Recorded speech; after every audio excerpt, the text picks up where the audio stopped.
Olá, sou o professor Michael Douglas e a nossa aula hoje será sobre a epistemologia. No vídeo anterior eu falava sobre o racionalismo de René Descartes. No vídeo de hoje eu vou dar continuidade a essa questão epistemológica, trazendo um pouco luz ao pensamento empirista desenvolvido no século XVIII. No racionalismo, nós vemos, tanto no racionalismo como no empirismo, uma ideia de como o homem conhece. É possível conhecer? Até onde vai o meu conhecimento? Então essas questões vão ser respondidas pelo racionalismo ali no século XVII como possíveis por meio da razão. Nasce o método cartesiano e você começa a contemplar a efervescência desse pensamento na Europa durante todo o século. Um século depois, vem força para cima do empirismo, dessa nova mentalidade. Porque o empirismo pensa, além de compreender apenas a realidade, porque nós não compreendemos e a usamos a nosso favor. Nasce aqui a ideia do domínio da natureza para benefício do ser humano. Então o empirismo vai se concretizar com esta ideia. Compreender só não basta. O próprio Francis Bacon vai dizer, saber é poder. É o domínio que vai vir deste conhecimento mais funcional, dessa ciência mais prática. Então os três maiores empiristas, não que não existam outros, existem, mas eu vou tentar fazer uma análise de três aqui, são Francis Bacon, John Locke e David Hume. Vamos fazer sequencialmente um pouco da explicação dos três, tá? Vamos começar então com Francis Bacon. Francis Bacon, um filósofo inglês, ele vai ver a teoria de Descartes e ele vai rejeitar completamente a teoria de René Descartes. Porque, de acordo com Francis Bacon, é preciso observar duas coisas que estão acontecendo na vida do homem. Eu posso traduzir isso como os dois momentos da sua filosofia. Primeiro, diz ele, é preciso retirar da cabeça dos homens tantos preconceitos e falsas noções que surgiram no decorrer da história. Com a tradição, com filosofias teóricas, com ciências teóricas, a mente humana está contaminada por esses ídolos, como ele chama essas falsas noções. Primeira parte, então, da filosofia dele, livrar o homem desta ideia de preconceitos na cabeça dele. E o segundo passo dele é a ratificação do método indutivo contra o método lógico-dedutivo dos racionalistas e de Aristóteles. Então nós vamos começar falando da teoria dos ídolos. Francis Bacon desenvolve, então, uma maneira de pensar esta questão dessas falsas noções do nosso intelecto. Teoria do ídolo, então, porque são essas ideias erradas da natureza que nós temos dentro do nosso intelecto. São 4 tipos de ídolos. O primeiro ídolo, na teoria de Francis Bacon, é o ídolo da tribo, que é um ídolo um tanto selvagem para você que ama a natureza, tá? Porque no ídolo da tribo, ele deixa claro que não existe essa relação complexa entre seres humanos e as outras coisas da natureza. Uma vez que eu sou um ser racional, eu tenho qualidades que não são da natureza. Mas a gente insiste em atribuir qualidades humanas racionais à natureza. Por exemplo, o amor.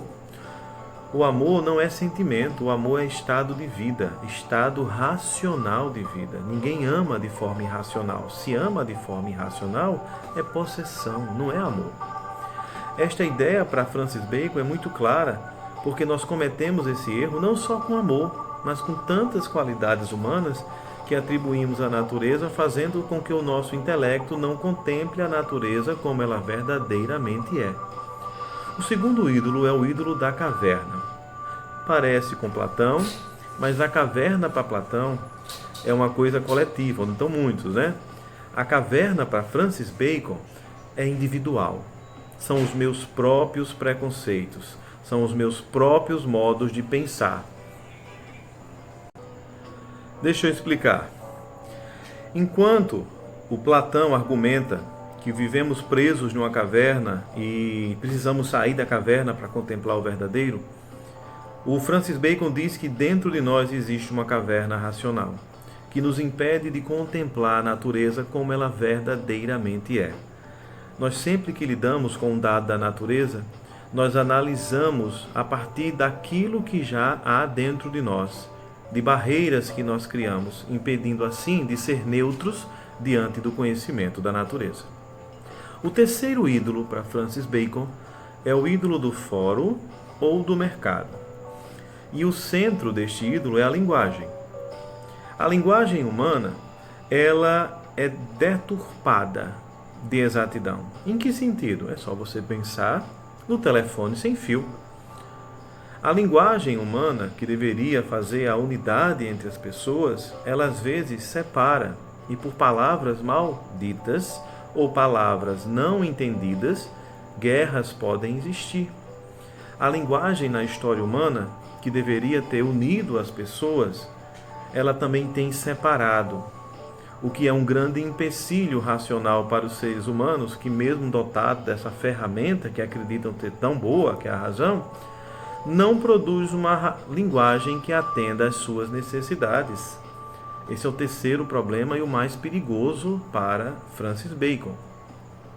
O quarto ídolo é o ídolo do teatro, que eu, professor Michael Douglas, de uma forma muito humilde, acredito ser o mais perigoso.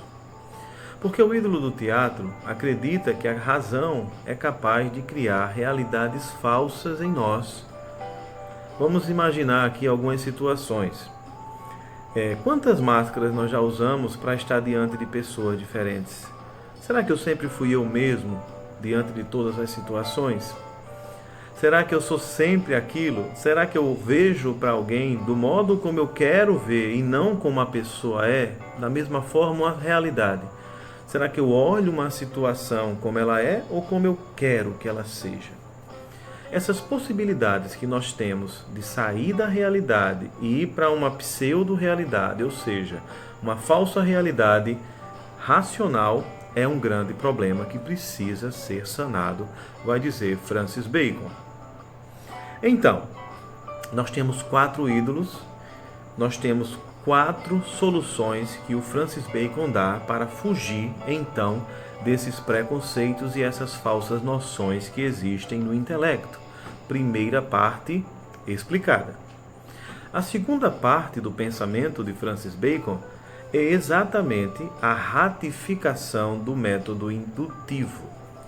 O racionalismo ele defende a dedução, a matemática, a lógica, a abstração. O pensamento garante a verdade. No empirismo, o que garante a verdade é a observação, é a experimentação, é o acúmulo de hipóteses, é a comprovação dos fatos.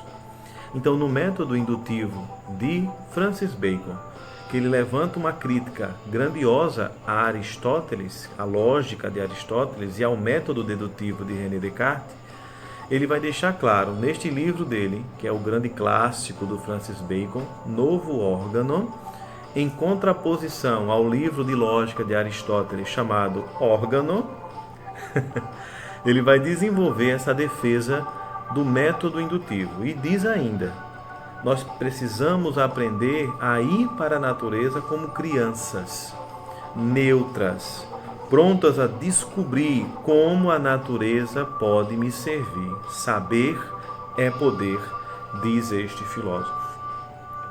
Francis Bacon, então, ok. Vamos agora pensar no John Locke.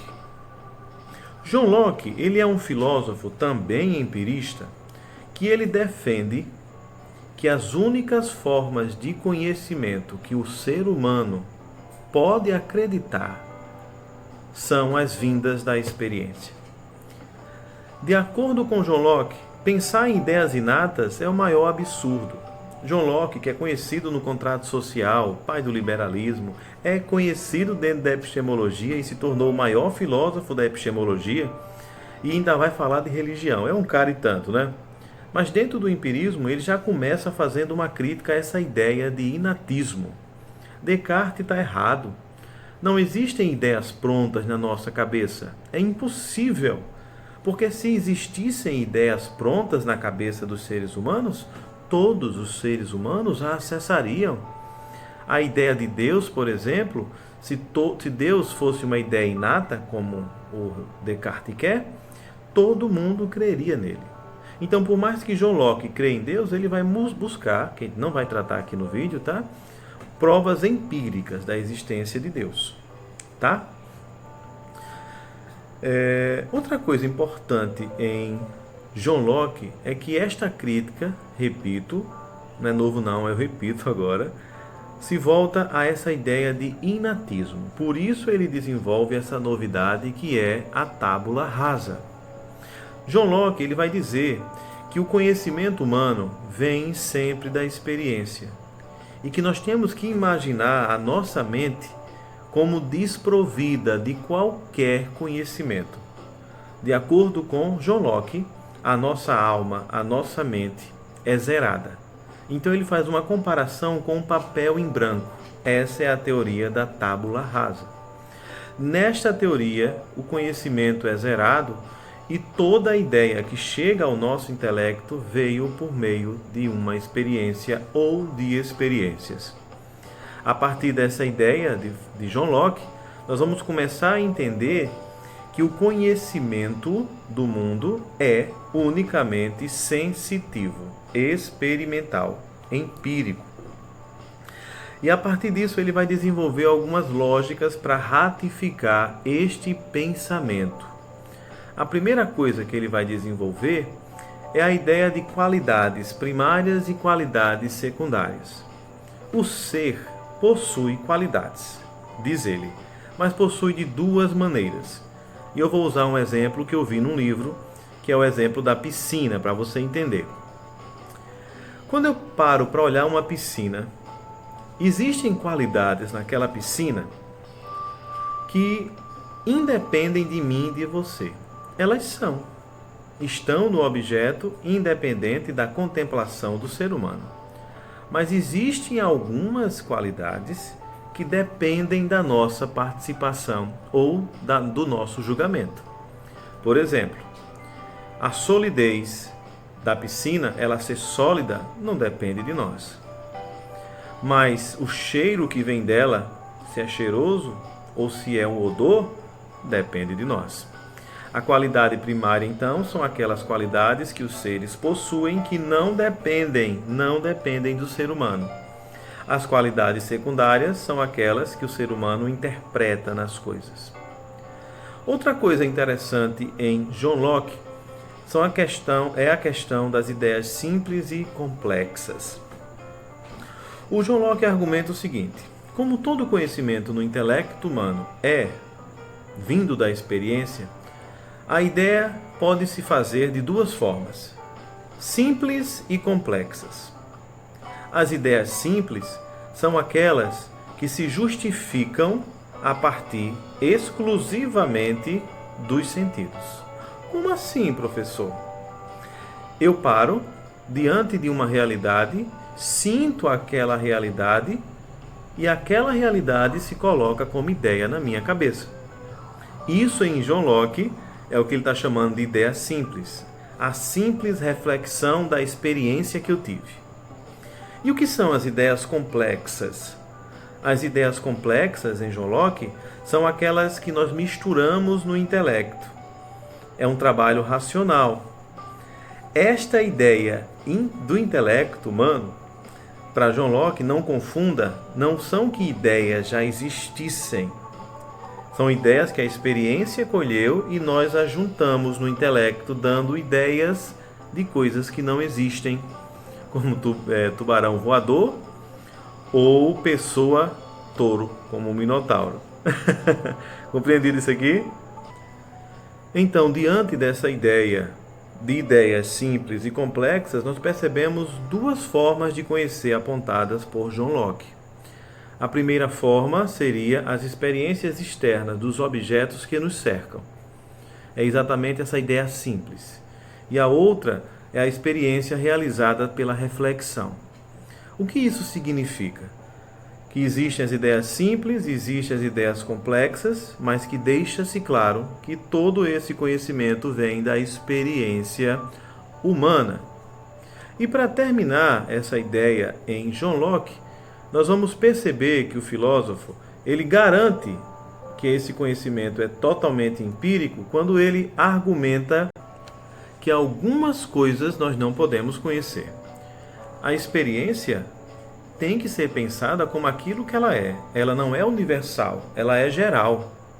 Se a experiência é geral, tem coisas que ela não alcança. Eu preciso da experimentação. E como eu não posso experimentar tudo, eu não posso dizer tudo. É a conclusão do pensamento de John Locke diante dessa ideia empírica. E nós temos, por último, o David Hume. Como o David Hume é mais vasto, eu vou deixar para discorrer sobre a filosofia dele em outra aula. Mas já adianto nesta aula que o pensamento de David Hume, ele é um pensamento empírico, o mais radical de todos, e que ele termina se tornando um cético. Como isso aconteceu? Vamos ver isso no próximo vídeo. Sou muito grato pela participação, um abraço e até a próxima!